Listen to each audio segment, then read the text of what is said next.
Bismillah Rahman Rahim. This is now the O-Level Biology 5090, the new syllabus 2023. And we're going to discuss chapter 3, video 3, and we're going to discuss the practical work which is concerning this chapter. Now, looking at the syllabus, we need to discuss all those. We start with an investigate. So it's number 4, investigate the factors that influence diffusion. And this is limited to what? Number 1, surface area. Number 2, temperature. Number 3, concentration gradient, and number 4, distance. So 4 factors that we have to study, and we have to experimentally study them. Does it affect in any way? Is it adverse effect or is it a good effect? Then investigate here, investigate and explain the effects on plant tissues of immersing them in solutions of different concentration using the terms turgid, turgor pressure, plasmolysis, and placid. Then number 9, investigate osmosis using materials such as dialysis tubing.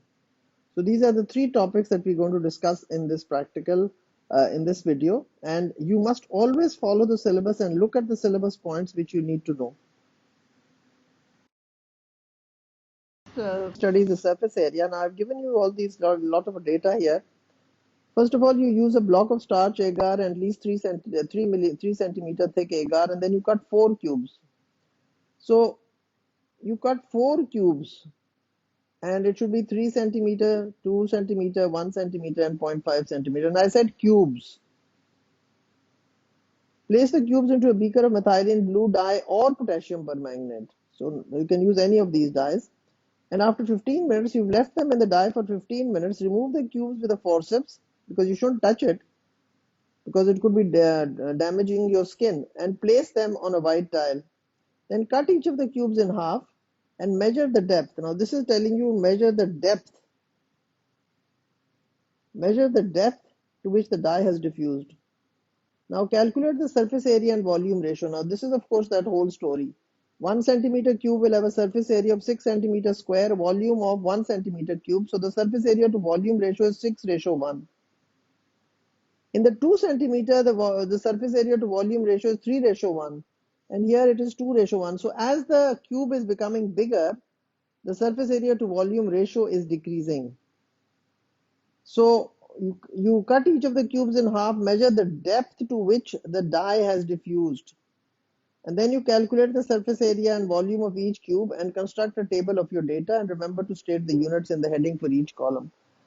So we can study the surface area. The more the surface area, you can see this is 6 centimeter. We're talking of the surface area. So surface area of the small cube is only 6. The surface area of the 2 is 24. And the surface area of this is 54. So it should have diffused in more, in where the surface area is more. So you've got to be thinking on that, but please do not confuse this with surface area to volume ratio. That is a separate story in which we talk of cells being small, so they have a large surface area to volume ratio. But here we are talking of the dye diffusing in. More the dye will diffuse in when the surface area is more. So you say you have to construct a table and you study the surface area in this manner. Now let's study the effect of temperature on the rate of diffusion. So you take 2 beakers, and of course when you're studying temperature you'll have to decide to take 2 different temperatures. One could be 50 and one could be 4, and you add potassium permanganate. You see it's got these grains like sugary grains, and you add them. It should be of course the same mass. That is the important thing to consider. If you say add 5 grains, well, the 5 grains could be of different sizes. So same mass should have been should be mentioned. It's not been mentioned in your book. So the important thing is the same size of the beaker and the same volume of the water in it. And set up 2 beakers, same size, add same volume of water, hot water in A, ice water in B, add a few grains. Now I disagree with that. It should be the mass. Record the time taken for the dye to spread through the beaker. Now you must have another beaker in which you have already done this experiment so that you can compare it, and it's been there for nearly about before you did it about 5 minutes before, so the dye has evenly spread across it. Because you're going to compare it to that. That is what is going to be called the control. So you compare it with another beaker in which you added the dye about 10 minutes ago and it has uniformly spread through it, so that you can say, okay, well, this is the sort of color that I'm going to get.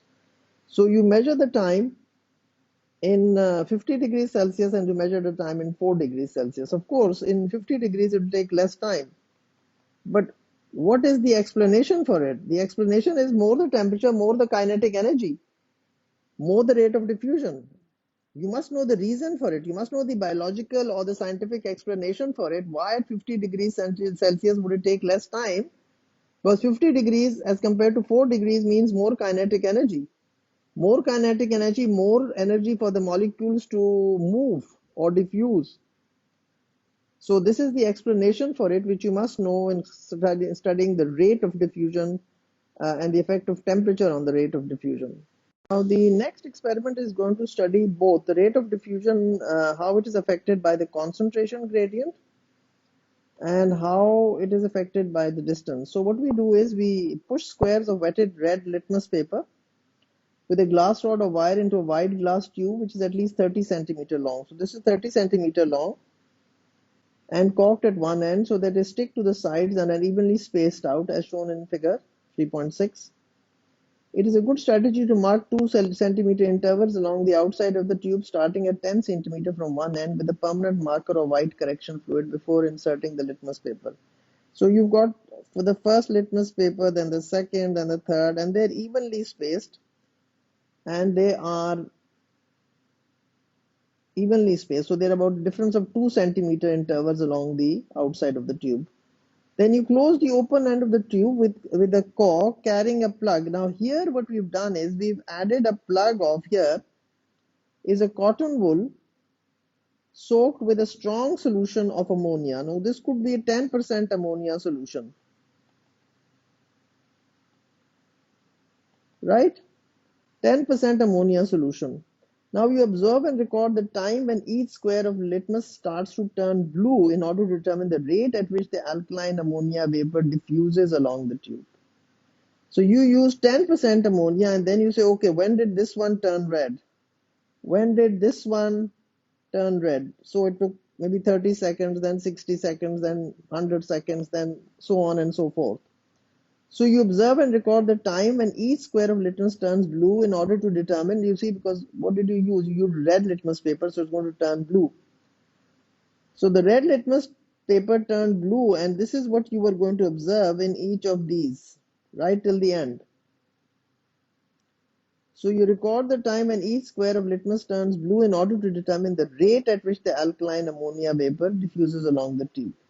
Now you've done this with 10% ammonia. So now then you again repeat the experiment. You again put new litmus paper. And now you use 1% ammonia solution. Now you see how we are studying number one, the concentration gradient, and number two, the distance.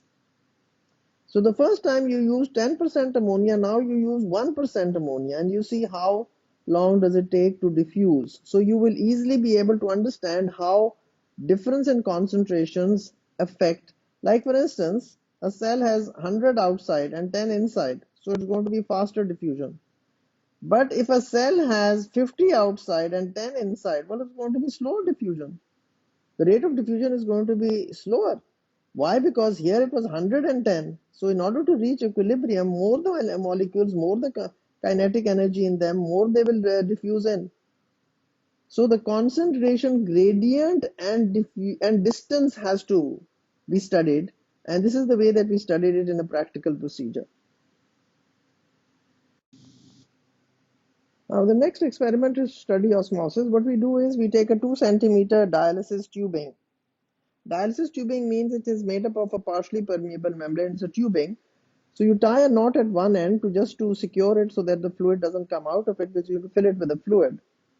You add 3 centimeter of a strong sugar solution, 10% glucose solution, 10% sucrose solution, and you add 0.5 ml of a red dye. You can see this red dye here in the sugar solution. Now we connect it with a rubber band connected to a elastic band or a rubber band connected to a capillary tube. This is the capillary tube. And now you immerse it in water. You can see this is now immersed in water. Now what is going to happen? The water is going to enter because it's a strong solution, so osmosis is going to take place and this level is going to rise. This colored fluid in it, which you can see here up till here, the first level, now this colored fluid is going to rise. So the level of the liquid in the capillary tube rises. What are you studying? You're studying osmosis, because inside you have a sugar solution with a red dye, and water is moving into the sugar solution. Outside we just have water.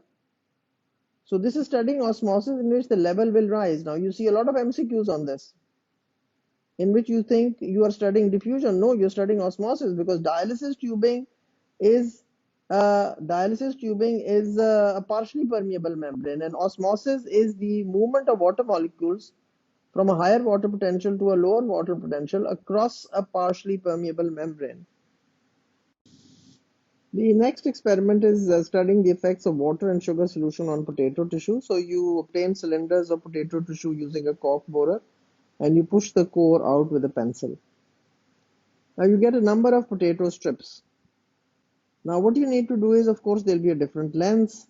So you will cut them to a size of 50 millimeter roll. Then you will take two beakers, same size, and you will add the same volume of number one. In A, you will add water. In B, you will add 20% sugar solution. But the volume must be the same. And then you add two potato strips in each. And you leave for 24 hours. And then when you take it out at 24 hours, you blot dry it with a tissue paper. And then you look at it. Now, what will have happened to the one in A? In A, it will have increased in length. Why? Because water has moved into the potato, and there is a slight increase in length. There's not going to be a lot of increase in length. There's going to be a slight increase in length. And the texture is going to be firm. Why? Because water has entered and the cells have become fully turgid. The turgor pressure is increased. Now in B, we had a sugar solution outside. So inside the cytoplasm of the cells of the potato cells also has a dilute solution of salts in it. And water is going to move out. So water is going to move out by osmosis. We're studying osmosis. So water is going to move out. And when the water is going to move out, this is going to decrease in length slightly. There is this decrease in length which I've shown. It is decreased in length. From the original 50 millimeter, maybe it's gone down to 48 millimeter. I said to you in this experiment, I said 50 millimeter. So this has probably gone down to 48 millimeter. Right? And in this one, it might have gone up to 52 millimeter, because I've said increased in length. So decrease in length or decrease in length would be 48 millimeter. Now, okay, here look what is the difference. From 50 it went up to 52. So this would be a +2 increase. This would be a -2 decrease. This is when you add plus and minus to it, because from 50 it's gone up to 52, and in the other situation from 50 it has gone down to 48. So in 52 it is +2 and 48 it is -2. So decrease in length, and how does it feel? It feels flabby. It's not that firm. It's become very limp. So this is the experiment that you have to study: osmosis, the effect of water and sugar solutions on potato tissue.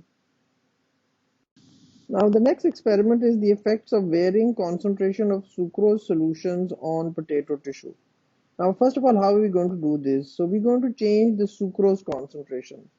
So we're going to use different concentrations of sucrose solution: mole dm cube,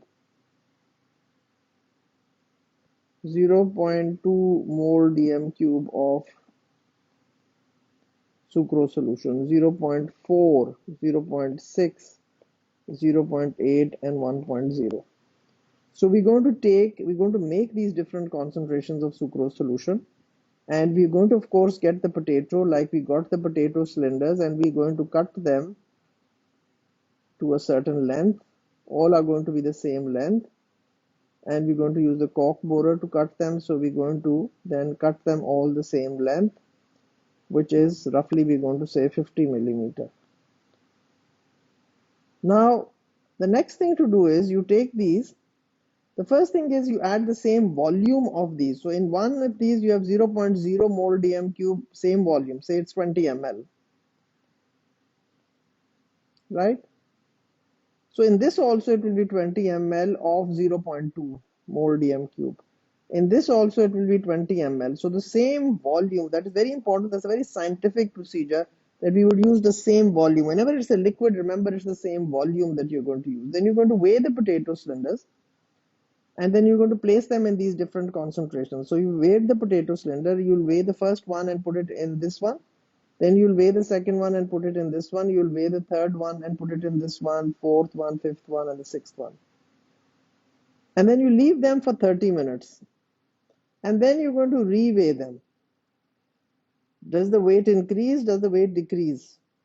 So you push the potato tissue out with a cork borer using a pencil. Prepare the potato cylinders, cut to the same length. Label 6 test tubes with a concentration of sucrose. Add the same volume of the correct sucrose solution. Weigh a cylinder of potato, record its mass and place it in the first test tube. Repeat with all the others. Leave the tube for 30 minutes. After this time, remove the potato cylinder from the first tube surface, dry the potato and roughly reweigh it. Notice also whether it is firm or flabby, and repeat this for the other potato cylinders.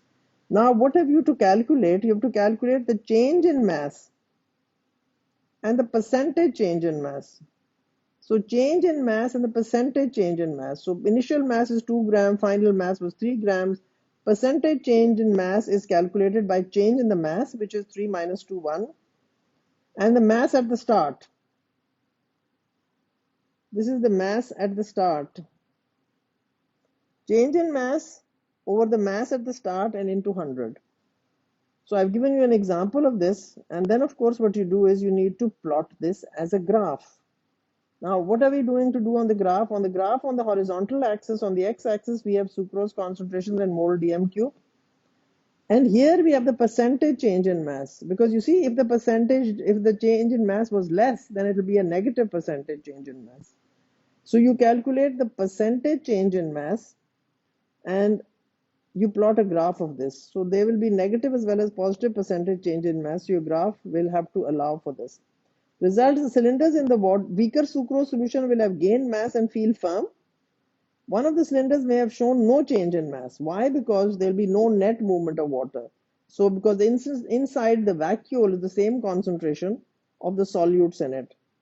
So this will have no change in mass. And the cylinders in the more concentrated sucrose solution will have lost mass, because if it was a 2% solution inside the potato, if this was a 2% solution and 2 mole dm cube and outside was a 3 mole dm cube solution, so water will have moved out. But if it was the other way around, the potato was 2% and outside was 1 mole dm cube, so water would have moved in. But if it was the same, like you have a 2 mole dm cube inside and 2 mole dm cube outside, so then there would be no net movement of water.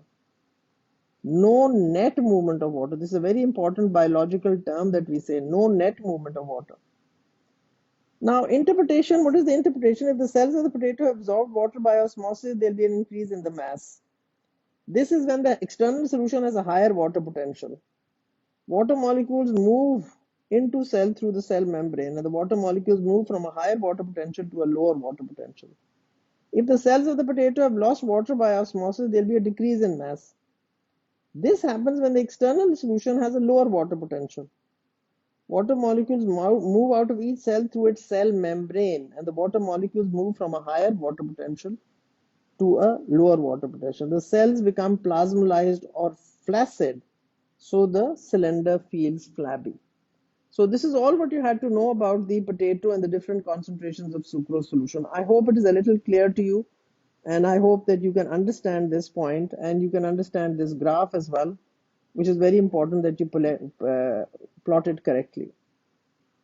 Now, generally, you would get a plotting like this. And the important thing which they ask you in an MCQ is, where it intersects the zero line, that is the concentration in which this is the concentration of the sucrose, which has the same concentration in the vacuole. So there is no net movement. And this is why that here at 0, because here we say there's 0% change in mass. So where the graph cuts the 0 line, you've got to draw a line and then read this sucrose concentration.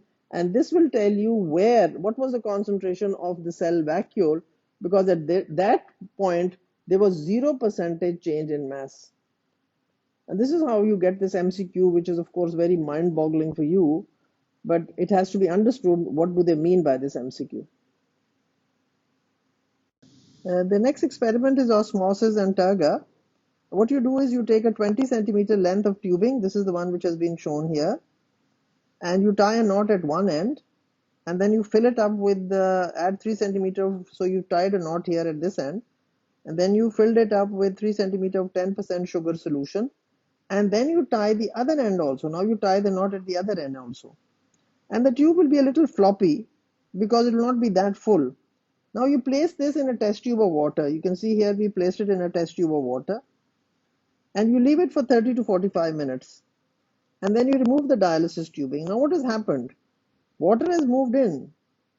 So the tubing becomes firm and distended by the solution inside. Now what is the interpretation? The interpretation is that the dialysis tubing is actually acting as a partially permeable membrane, which is the cell membrane. And because outside water it's a higher water potential, so water is going to move in. So the dialysis tubing is partially permeable, and the solution inside has less free water molecules. So water has therefore diffused in and increased, but it's not diffusion, it's osmosis, and increases volume and the pressure of the solution inside. So osmosis and turgor, the fact that we took a dialysis tubing, filled it with a sugar solution, then tied knots at both ends, and then we placed it in water, and then we left it for about 30 to 45 minutes, and then when we looked at it, it was very firm, just like you fill up a balloon with air. When you look at it, it's very floppy, but then when you fill it up with air, it becomes large and distended. Well, that is the sort of case that you see in a balloon, but here in this dialysis tubing, we are studying osmosis and turgor. Now, this is the last experiment that we're going to be talking about, and this is going to be studying plasmolysis. So, we're going to be studying plasmolysis using a small piece of epidermis, the outer layer of the cells from a red area of a rhubarb stalk. And you place the epidermis, or you can use even onion epidermis, on a slide with a drop of water and cover with a cover slip. Now, you put the slide on a microscope stage and find a small group of cells. You focus the microscope and you place a 30% sugar solution at one edge of the cover slip and with a pipette, and then you draw the solution under the cover slip by placing a piece of blotting paper on the opposite side, as it will just suck that fluid. Study the cells you identified under the microscope and watch for any changes in their appearance. Result: the red cell sap will appear to shrink and get darker and pull the cytoplasm away from the cell wall, leaving a clear spaces. It is not possible to see the cytoplasm, but in presence can be inferred from the fact that the red cell sap seems to have distinct outer boundary in these places where it is separated from the cell wall. Now, if you look at the diagram here, now this is a turgid cell. The cells are a strip of epidermis from a rhubarb stalk, and the cytoplasm is pressed against the inside of the cell wall by the vacuole. So they are fully turgid. But look at this diagram here. What has happened? That red stuff has sort of shrunk into the center of the cell, and these are called plasmolyzed cells. And these are the cells which appear after you have treated them with a sugar solution, and the vacuole has lost water by osmosis, and it pulls the cytoplasm away from the cell wall. Now look at these points, which are very important, is that you talk about these points. The solution inside the cell is more concentration than the cell sap. Water diffuses out of the vacuole. The vacuole shrinks, pulling the cytoplasm away from the cell wall, leaving the cell flaccid. This plasmolysis can be reversed by drawing water under the cover slip in the same way that you drew the sugar solution. It may need 2 or 3 lots of water to flush out all the sugar. If you watch a group of cells, you should see their vacuoles expanding to fill the cells once again. Why is rhubarb used? Rhubarb is used for this experiment because the colored cell sap shows up. If rhubarb is not available, the epidermis from a red onion can also be used. That completes these experiments, and I hope these are all very helpful to you. And in the next video, which is video 4, I'm going to discuss the MCQs on this chapter so that we can see how much have we learned and how much have we actually been able to understand and comprehend so that we can do the MCQs. Thank you once again. Thank you for watching, and thank you for subscribing.